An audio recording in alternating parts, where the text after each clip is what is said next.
My name is Dakota Ashford, and I'm 29 years old. Get out!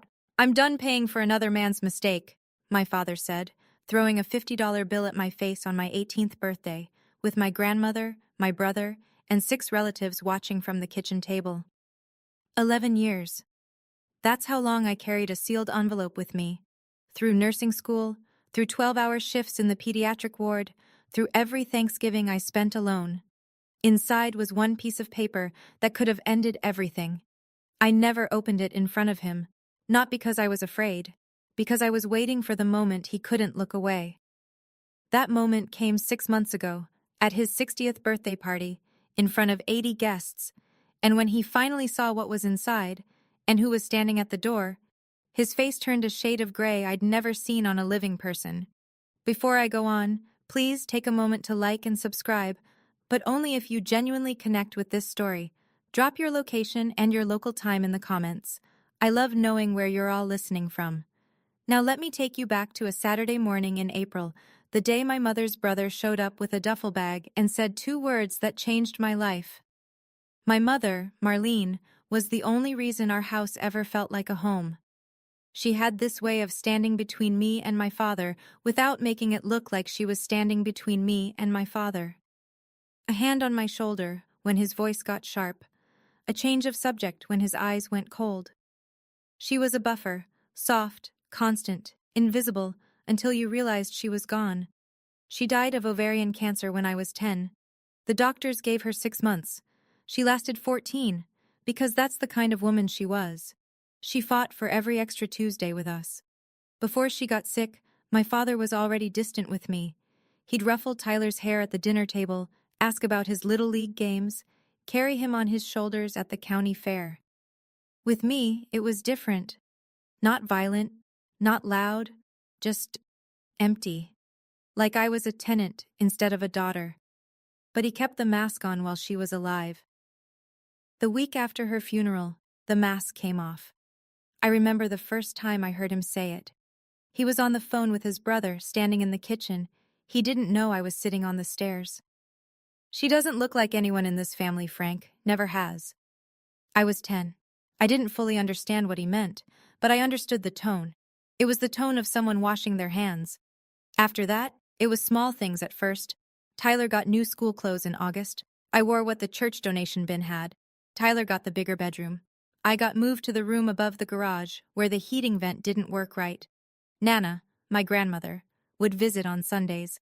She'd slip a $20 bill into my jacket pocket when no one was looking and squeeze my hand too tight, like she was trying to say something with her fingers that she couldn't say with her mouth. It took me 20 years to understand what she was trying to tell me. By 14, the gap between Tyler and me wasn't a gap anymore. It was a canyon. Tyler got a brand new mountain bike for his 12th birthday, red 21 gears, a helmet to match. I asked my father for $40 to buy a used biology textbook. He didn't even look up from the television. "Ask your real father," he said. Tyler looked at me from across the room. He was 12, and even he knew that sentence was wrong. But he didn't say anything. He never did. I got a job washing dishes at Rosario's, the Italian place 3 blocks from our house. I was 15. The owner, Mrs. DeLuca, paid me $7 an hour under the table and let me eat leftover pasta after closing. That was my dinner most nights. Tyler went to soccer camp that summer. 2 weeks upstate, $400. My father drove him there himself, loaded the car with new cleats and a sleeping bag from Dick's Sporting Goods. I stayed home. I worked doubles at Rosario's. I bought my own school supplies. The thing about being the invisible child is that you learn to build a life out of scraps. You learn that nobody is coming to save you. You learn that silence is not peace. It's just the sound of everyone agreeing you don't matter. Nana still came on Sundays, still slipped me money. But now when she looked at me, her eyes had something else in them, something heavier than pity. It looked like guilt. She'd hold my face in both hands and whisper, "You're a good girl, Dakota. Don't you ever forget that." I didn't understand then why she said it like an apology, like she owed me something she couldn't give. I understand now. The day I turned 18, I baked my own cake. Funfetti, from a box. I'd bought it with tip money and made it after my shift at Rosario's. I set it on the kitchen counter, stuck a single candle in the center, and lit it with a match from the junk drawer. I wasn't expecting a party. I wasn't expecting anything. I just wanted to blow out one candle in my own house before I wasn't allowed to anymore. My father walked in through the back door.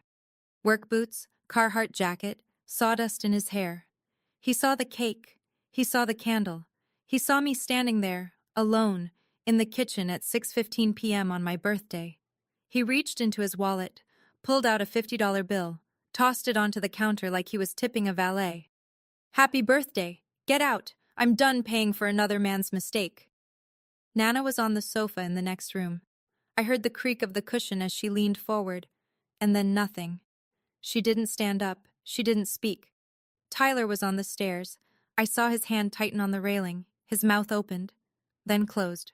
Nobody said a word. I picked up the 50, folded it twice, put it in my back pocket, blew out the candle, and called Uncle Ray from the phone in the hallway. He showed up 40 minutes later in his blue Ford pickup, engine idling in the driveway. I walked out with one garbage bag of clothes and a pair of shoes that didn't fit right. I didn't look back. But I made a promise to myself on that porch. One day, he would know exactly what he threw away, and it would be too late. Uncle Ray lived above his auto repair shop on Kellner Road, a 2-bedroom apartment with water stains on the ceiling and a kitchen so small you had to turn sideways to open the fridge. He'd cleared out his storage closet before I got there. Put in a twin mattress, a desk lamp, and a folded quilt that smelled like motor oil and laundry detergent. It wasn't much. It was everything. "You're home now," he said, standing in the doorway. "That's all that matters." Ray was my mother's younger brother. He'd served 8 years in the Army, 2 tours overseas, and came back quieter than he left. He opened the shop with his separation pay, fixed cars 6 days a week, and lived alone. He never married, never talked about why. He didn't ask me what happened at the house. He didn't ask about Gary. He just pointed to the bathroom towels and told me breakfast was at 7. The first week, I barely talked. I went to school, came back, sat at the desk in my closet room and did homework until my eyes blurred. Ray left plates of food outside my door, grilled cheese, canned soup, once a whole rotisserie chicken he must have bought at the grocery store on the way home. On the 8th night, I came out and sat at the kitchen table while he ate. He looked up, nodded, went back to his sandwich. That was it. That was the whole conversation. But something in my chest unlocked. Just a little. I didn't know this then, but Ray had his own battles. I found the chip in his nightstand drawer a month later, a bronze medallion with a triangle stamped into it. 3 years sober. He'd quit drinking the year my mother died. He never told me. I never asked. He just showed up, every single day. Leaving my father's house didn't set me free. It just moved the cage. Because Gary Ashford didn't stop at the front door. He took his story on the road. Within a month of my leaving, I started noticing the silence. I called Aunt Patty, my mother's cousin, the one who used to braid my hair at Thanksgiving. No answer. I called Marcus, my older cousin who taught me to ride a bike. Voicemail, every time. I sent a card to Nana for her birthday. No reply. It was Ray who finally told me what was happening. "Your father's been making calls," he said one night, wiping his hands with a shop rag. "Telling people your mother confessed on her deathbed, saying Marlene admitted you weren't his." I felt the floor tilt. "That's not true," I said. Ray's jaw clenched. "I know it's not." "Then why does everyone believe him?" "Because he's been saying it for years, and your mother's not here to say otherwise." That was the part that gutted me. Not that Gary lied. He'd been lying my whole life. It was that he weaponized my mother's death. Turned her last days into a confession she never made. Used her silence to rewrite history. And the family bought it. Because Gary was loud, and Gary was present, and Gary told the story first. If I stayed quiet, I lost everything. Not just a father. I'd already lost him. I'd lose my mother's name. Her reputation. The only proof she ever existed would be filtered through the mouth of the man who betrayed her. That was the real cost of silence. Not money, not inheritance. Marlene. But Gary made one mistake. He told that story to too many people, including someone who knew the truth. The call came 3 years after I left. I was 21, halfway through my nursing program, studying for a pharmacology exam at the kitchen table, when my phone buzzed with a number I didn't recognize. Dakota? It's Diane. Diane Mercer. I was your mother's best friend. I knew the name. I remembered a woman with red hair and a loud laugh who came to our house on Friday nights when I was little. She and my mother would sit on the porch with glasses of wine while my father watched football inside. I heard what your father's been telling people, Diane said. Her voice was tight, like she was holding something back with both hands. About your mother, about a deathbed confession. It's not true, I said. Sweetheart, I know it's not. I was at that hospital every single day. Your mother's last words were about you and Tyler. She never said anything about... Diane stopped, took a breath. Your mother was the most loyal woman I ever knew. Then she said something that rearranged every assumption I'd ever made. Your mother didn't have a secret, Dakota. But your father does. The kitchen went very quiet. What do you mean? When your mom was pregnant with you, she started suspecting Gary was seeing someone. She never had proof. But she told me, more than once, that he'd come home at strange hours, smelling like a perfume she didn't own. I sat back in my chair. The pharmacology textbook blurred. Diane, are you saying... I'm saying that if anyone had a reason to question anyone's loyalty, it wasn't him. She paused, then quieter. If you ever want the truth, science doesn't lie. You just need a sample. I thanked her, hung up, and sat in that kitchen for a very long time, staring at nothing. I waited a year before I acted. Not because I was hesitant, because I needed to be certain I was doing this for the right reason. I wasn't trying to win Gary back. I wasn't trying to prove I deserved his love. I was trying to protect my mother's name. That was the line I drew in my own mind, and I held it. The chance came at Thanksgiving. I was 22, final semester of nursing school. Tyler called me out of the blue, the first time in 4 years. Dad's going to the game at noon, he said. Come by, just for 30 minutes. I'll make coffee. I drove to the house in Ray's truck. The neighborhood looked the same. Same cracked sidewalk, same mailbox with the dented flag. Tyler met me at the back door. We sat at the kitchen table. He'd made instant coffee, too strong, in mismatched mugs. We talked about nothing. His job, my clinicals, the weather. Normal words over an abnormal silence. Then the front door opened. Gary stood in the hallway, keys in hand. He looked at me like I was a stain on his floor. What are you doing here? Tyler invited me. Tyler doesn't make decisions in my house. Tyler stood up. Dad, it's Thanksgiving. She's not family. Period. The sentence landed like a slap. Not new, not surprising, but hearing it at 22 felt different than hearing it at 10. At 10, it crushed me. At 22, it clarified me. I stood up, reached for my jacket, and on my way out, I picked up the coffee mug Gary had just set on the counter. Still warm. His fingerprints, his saliva, his DNA. I slipped it into my coat pocket and walked out the back door without looking back. Tyler followed me to the truck. I'm sorry, Dakota. I'm so sorry. I knew he meant it. I also knew he'd never do anything about it. 4 weeks later, the results came in a plain white envelope from the lab. I opened it at Ray's kitchen table on a Tuesday morning before my shift. The apartment was quiet. Ray was already at the shop. Outside, a garbage truck groaned down Kellner Road. I unfolded the letter.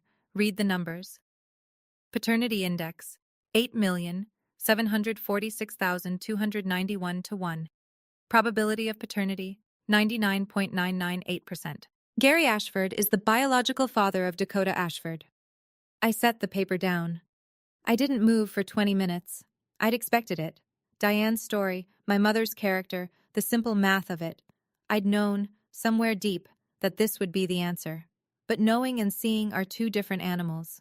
Knowing lives in your gut, seeing lives on paper, in black ink, with a reference number and a lab logo and a phone number you can call to verify. I cried then. Not the way you cry when you're sad, the way you cry when someone confirms that everything done to you was for nothing. 22 years of being called a stranger's child. 22 years of hand-me-downs and cold rooms and ask your real father. All of it. Every last cruelty, built on a lie that Gary needed to believe because the alternative was looking in the mirror. Ray came home at 6 and found me at the same table, eyes swollen, the letter smoothed flat in front of me. He read it, set it down, pulled out a chair. "I know, kid," he said. "I always knew." "Mom told you?" "Your mother told me she never once stepped outside that marriage. I believed her then. I believe her now." I put the results in an envelope, wrote Gary's name on the front, sealed it, mailed it the next morning. 2 weeks later, it came back. Stamped across the front in red, "Returned to sender." He didn't even open it. I put the returned envelope in my nightstand drawer and closed it.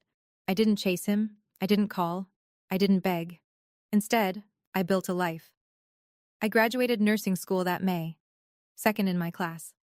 Ray was in the front row, wearing a collared shirt I'd never seen before, clapping like I'd just won the Super Bowl. Nobody else from my family came. I got hired at St. Francis Community Hospital, pediatric ward. 12-hour shifts, rotating nights, more tired than I'd ever been, and more useful than I'd ever felt. I held newborns whose parents were too scared to hold them. I changed dressings on kids who didn't cry because they'd already learned that crying didn't help. I understood those kids. By 26, I'd saved enough for a down payment on a one-bedroom apartment on Linden Street. Nothing fancy. Popcorn ceilings, a radiator that clanked at midnight. But the lease had my name on it. Just mine. That was enough. Meanwhile, Gary stayed Gary. Tyler got married at 25. I wasn't invited. I found out through a Facebook post. Tyler in a rented tux, his bride Jenny smiling wide, Gary standing behind them with his arm around Tyler's shoulder, grinning like a man with no debts. No mention of me, no empty chair, no acknowledgement that the groom had a sister. I scrolled past it, closed my phone, went to work, but the family was starting to notice cracks. A few cousins had reached out to me over the years, tentative, careful. They'd seen my nursing license posted online. They knew I was doing fine without Gary's help, and that quiet success made his story harder to sell. Then, Gary announced his 60th birthday party. 80 guests, catered, a banner and a microphone. He had something planned. I could feel it from 30 miles away. 6 months before that party, my grandmother died. Nana Ashford, 82 years old. Congestive heart failure. She went in her sleep, which was the gentlest thing that ever happened in that family. I didn't go to the funeral.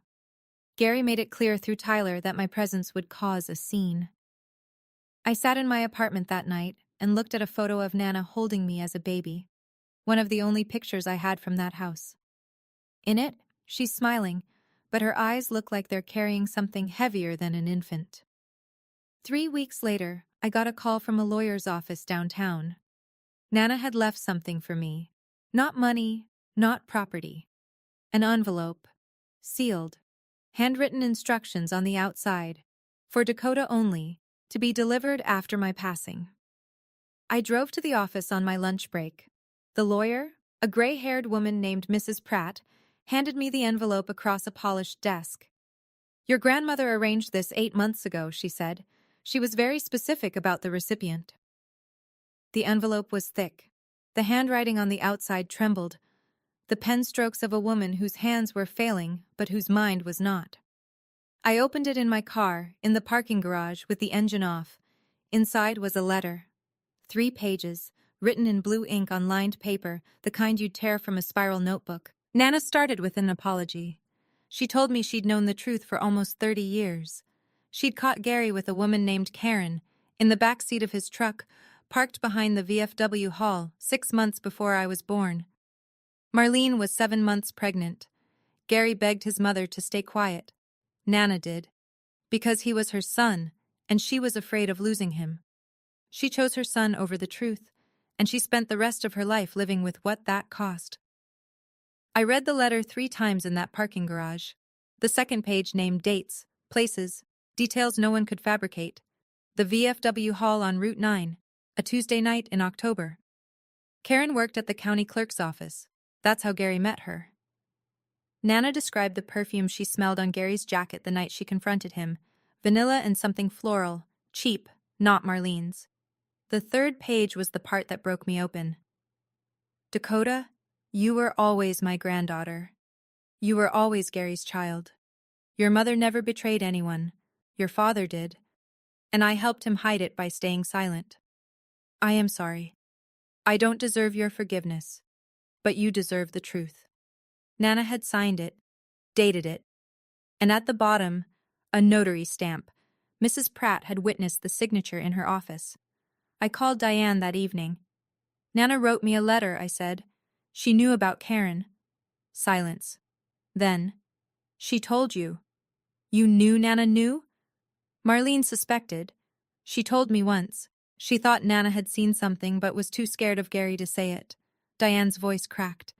Your mother carried that alone, Dakota. She never had proof, just instinct.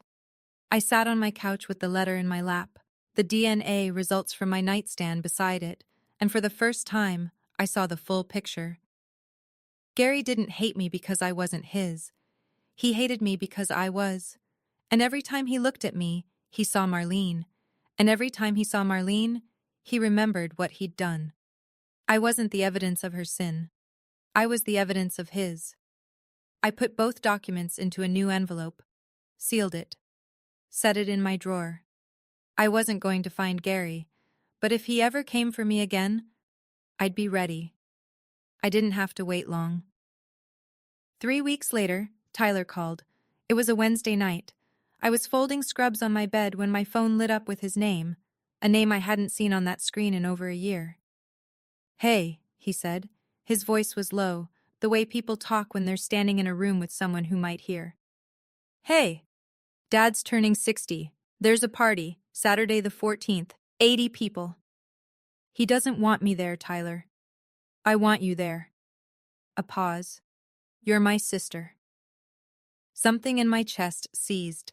In 27 years, Tyler had never said those words out loud, not once. Not in the kitchen when Gary made his remarks, not at the birthday with the $50 bill, not in any of the silence that followed. Why now? I asked. Because Jenny's pregnant. His voice shook slightly. And I've been thinking about what kind of family I want this kid to grow up in, and it's not what we had. I closed my eyes. Tyler, if I show up, it won't go well.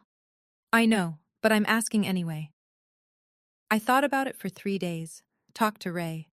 He listened without interrupting, the way he always does, leaning against the counter, arms crossed, eyes steady.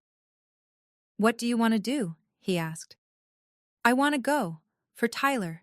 For Mom. Then go. Will you come? I'll be outside, in the truck, in case you need to leave fast. That was Ray. No speeches, no drama, just a truck with the engine running and a man who'd never once let me down. Saturday morning I got dressed. White blouse, simple earrings, flats.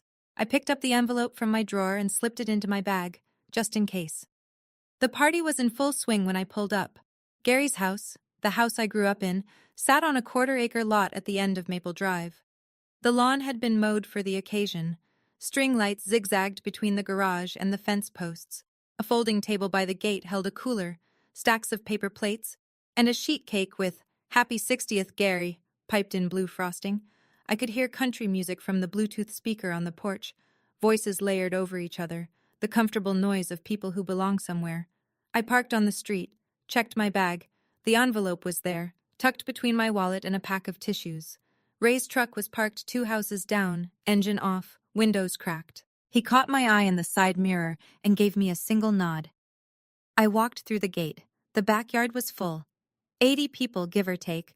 Aunts, uncles, cousins, neighbors, guys from Gary's plumbing crew, women from the church. Kids ran between legs. Someone was grilling burgers.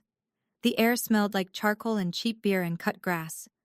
A few heads turned when I walked in.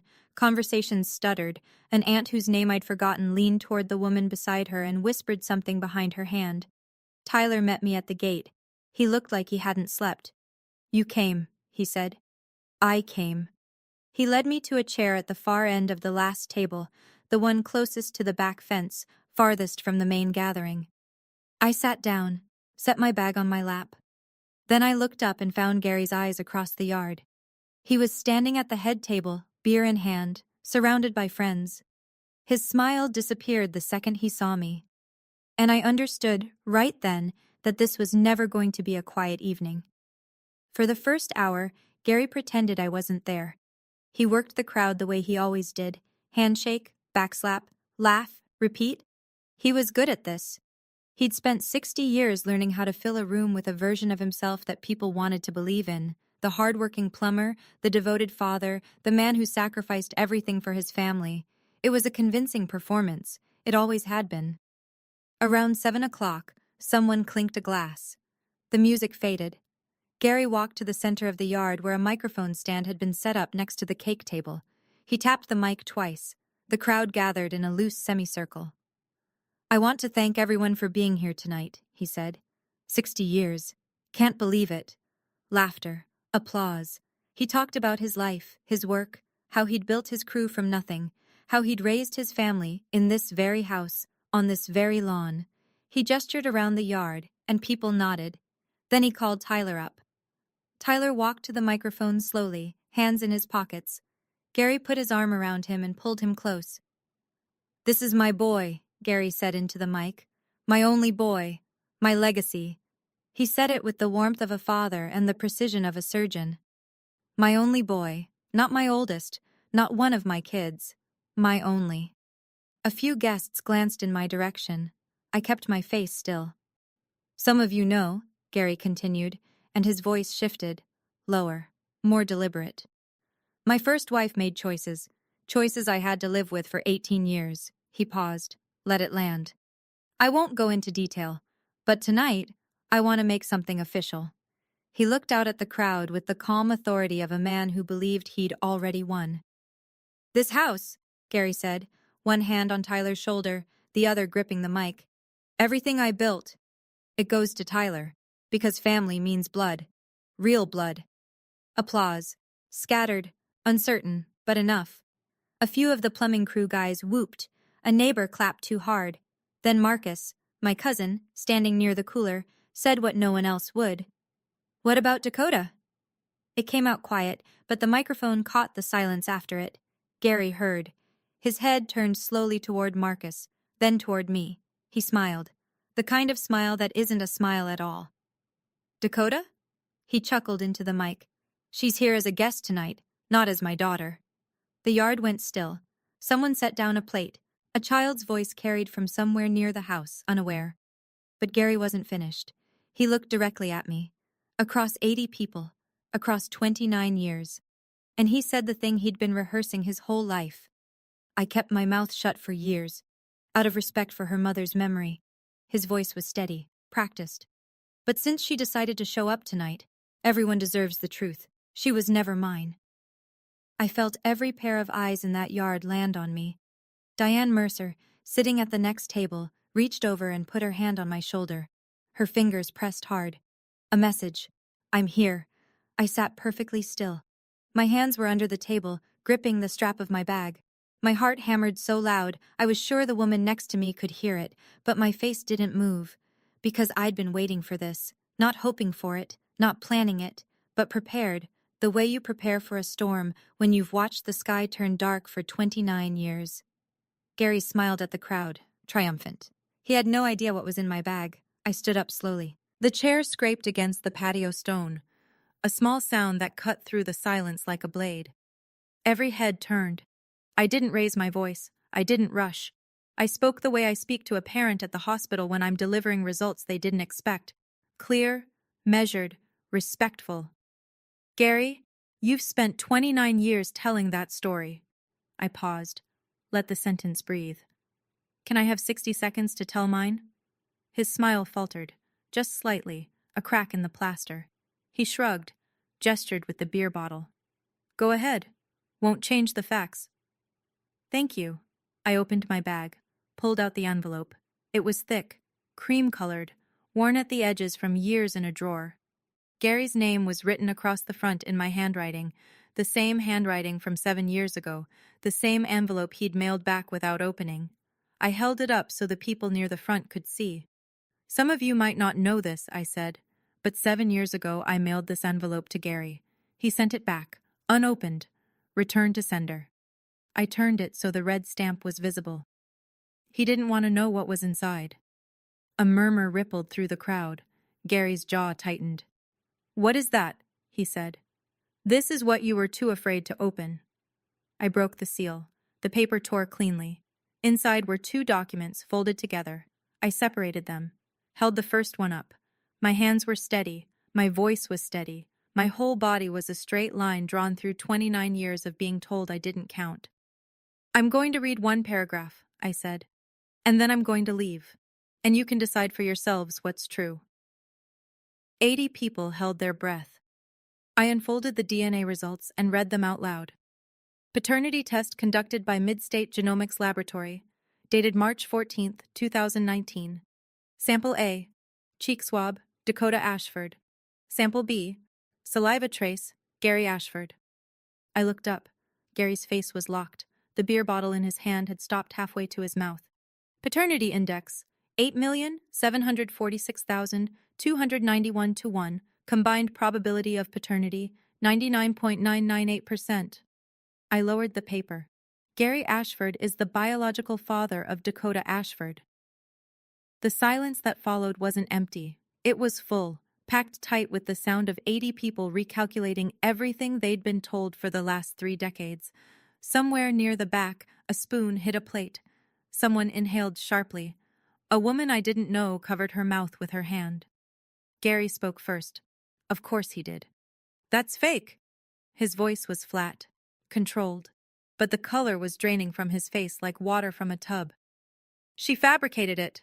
I held the paper toward Marcus, who was standing closest. "Lab name, phone number, and case reference number are printed at the bottom. Call them right now if you want." Marcus took the paper, read it slowly, looked up at Gary. "It's from Midstate, Gary. It's legit. I don't care where it's from. The reference number is right here. Anyone with a phone can verify it in 5 minutes." Gary's mouth opened, closed, opened again. "This doesn't prove anything," he said. But his voice had changed. The command was gone. What was left sounded thin, hollow, like a man standing on a floor that had just started to crack. I didn't argue with him. I didn't need to. The paper was doing the work. I reached into the envelope for the second document. "The DNA is only half of it," I said. I unfolded the second document. 3 pages of lined paper covered in shaky blue handwriting. The crowd leaned in, the way people do when they sense the ground is about to shift again. "This is a letter," I said. "Written by Nana, your mother, Gary. Written 3 months before she died. Notarized by her attorney." Something crossed Gary's face. Not anger. Something older. Fear. "My mother wouldn't—" "She did." I didn't read the whole letter. That wasn't mine to share. I read 2 sentences. The only 2 that mattered.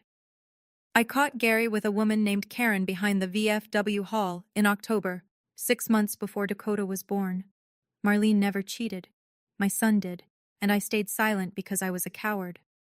The yard erupted, not in noise, in motion. People shifted in their chairs. Hands went to mouths. Eyes darted between Gary and me like spectators at a wreck they couldn't look away from. Gary grabbed the edge of the table. His knuckles were white. "She was confused," he said. "She was old. She was sick." Diane Mercer stood up from her chair, slowly, deliberately. Every person in that yard watched her rise. "She wasn't confused, Gary." Diane's voice was clear and unshaking. "I was there too. Marlene cried on my couch for 3 hours the night she found out about Karen. She never once thought about leaving you. But you never stopped punishing her for what you did." The microphone was still on. Every word carried. Tyler, who had been standing beside Gary this whole time, took 1 step back. Then another. His face was white. His mouth was a thin line. He hadn't known about any of it. What happened next was the saddest part. Not because I felt sorry for Gary, because I watched a man try to save a lie that had already died, and he couldn't stop himself. "This is my birthday!" Gary shouted. His hand slammed the table. Paper plates jumped. A cup of soda tipped over, and nobody picked it up. "You planned this. You came here to destroy—" "I came because Tyler asked me to. She's trying to get the house. She's been scheming. I don't want your house, Gary. My voice was level. I made sure of that.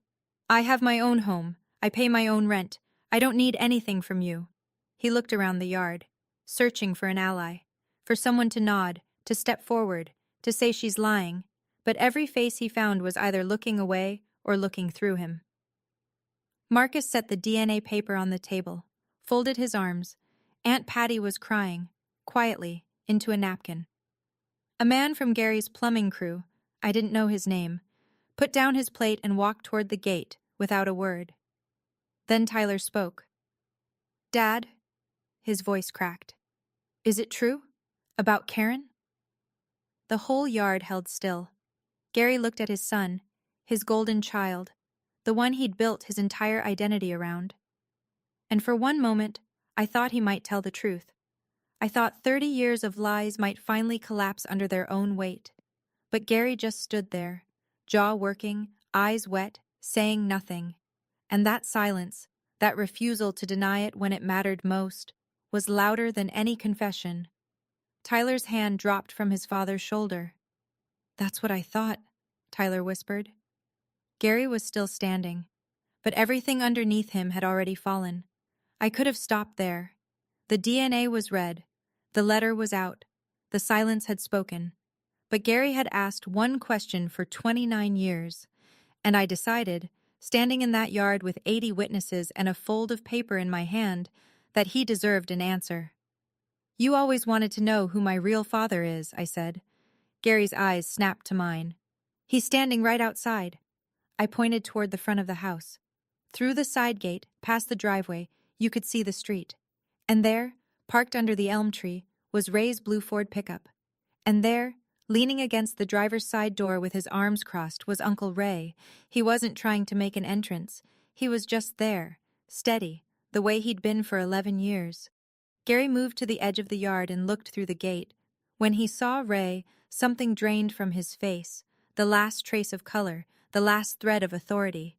He looked like a man watching his own house burn from across the street. "Ray taught me to drive," I said. "Ray paid for nursing school. Ray showed up every Christmas you didn't." I folded the documents, placed them on the table in front of Gary's empty chair. "DNA says you're my father, but Ray is my dad." The envelope sat on the table between a paper plate and an untouched slice of cake. "Keep these," I said. "This time, try opening them." I picked up my bag, smoothed my blouse, and walked toward the gate. Behind me I heard a chair scrape, then another. Aunt Patty's footsteps followed mine. Diane was already at the gate, holding it open. Marcus nodded as I passed. Didn't say anything. Didn't have to. I didn't run. I didn't cry. I just walked. Out of that yard, down the driveway, into the rest of my life. Ray opened the passenger door before I reached the truck. I climbed in. He closed it behind me. Walked around to the driver's side. Got in. Started the engine. Neither of us spoke for 2 blocks. The street was quiet. Porch lights clicked on as the evening darkened. A sprinkler hissed somewhere on a lawn we'd already passed. "You okay?" Ray said, eyes on the road. "I'm done," I said. "Finally, I'm done." He nodded, reached over and turned on the radio. Low. Some country station playing a song I didn't know. Pedal steel and a quiet voice singing about a long way home. And then I cried. Not the way I cried in Ray's kitchen at 22, when the DNA results first came back. That was grief. This was different. This was the sound of something heavy being set down after carrying it so long your arms forgot what empty felt like. I cried for my mother, who never got to defend herself. For Nana, who tried to make it right too late. For the 10-year-old girl on the stairs who heard her father call her no one. For the 18-year-old who baked her own birthday cake and got a $50 bill thrown in her face. I cried for all of them. And then I stopped. Ray didn't ask me to explain. Didn't offer wisdom or a pep talk. He just drove, one hand on the wheel, the other resting on the console between us, close enough to reach if I needed it. When we pulled into the parking lot behind his shop, he killed the engine and sat for a moment. "You said what needed to be said," he told me. "That's enough." I wiped my face with the back of my hand, looked at the staircase leading up to the apartment where I'd rebuilt my life. "Yeah," I said. "It is." The next morning, I sat at my kitchen table and wrote an email. Not to Gary, to Mrs. Pratt, the attorney who'd handled Nana's letter. I kept it short. 3 paragraphs. Professional. I stated that I had no interest in Gary's property, his savings, or any form of inheritance.